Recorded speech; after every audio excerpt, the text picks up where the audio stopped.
আসসালামু আলাইকুম। আমি নিশিতা, আপনাদের বিক্রমপুরের বোন। আজকে শাপলা ফুলের পাপড়ির বড়া বানামো। এই তো ফুলগুলা সুন্দর মতো কাইটা নিমো।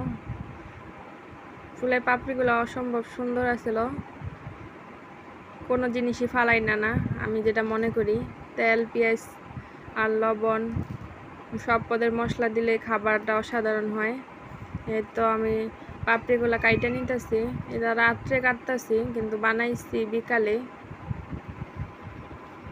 এটা বৃহস্পতিবার রাত্রে কাইটা রাখছিলাম, আর বানাইছি বিকালে, শুক্রবার বিকালে ফ্রিজে রাখছিলাম। তো সুন্দর মতো কুচি করে কাইটা নিতেছি।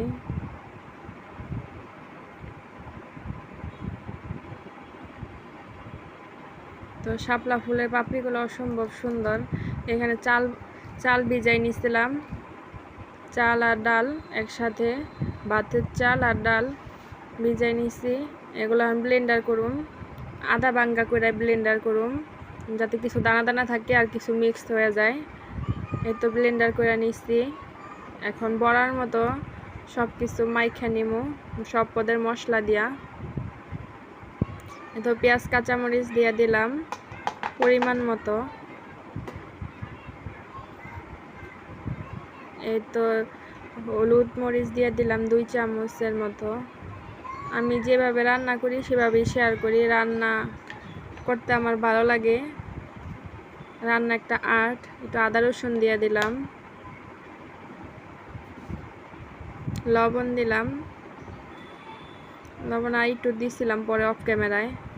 এত শাপলা ফুলের কুচি ওগুলো সব দিয়ে দিলাম। তারপরে বড়া যেভাবে মাখি এইভাবে কসলায় কসলায় মাখছি সুন্দর মতো। মাইখা দেখি অনেকগুলা হয়ে গেছে, কিছু আবার উঠায় রাখছিলাম।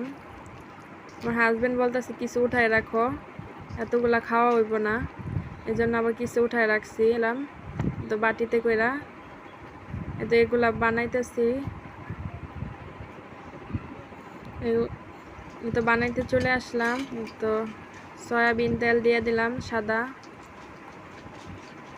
এখানে দিয়ে দিছি। আমি যেহেতু হাতে মোবাইল নিয়ে ভিডিও করি, তাই ওইটা দেখাইতে পারলাম না কিভাবে দেয়। আপনারা বুঝে নেবেন যে বড়ার শেপেই দিতে হয়। একটু পাতলা করে দিলে কি এটা ভালো হয়, খাইতে মচমচা হয় আর খাইতে খুব স্বাদ হয়। এই তো আমার বানানো শেষ। আমার বাচ্চাকে দিছিলাম 2টা আগে, ওই খাইতেছে। একটু ক্লিপস নিছি, ক্যামেরা বন্দি করলাম। তো বানানো শেষ। সবার কেমন লাগলো বলবেন প্লিজ, কমেন্ট করবেন। আসসালামু আলাইকুম।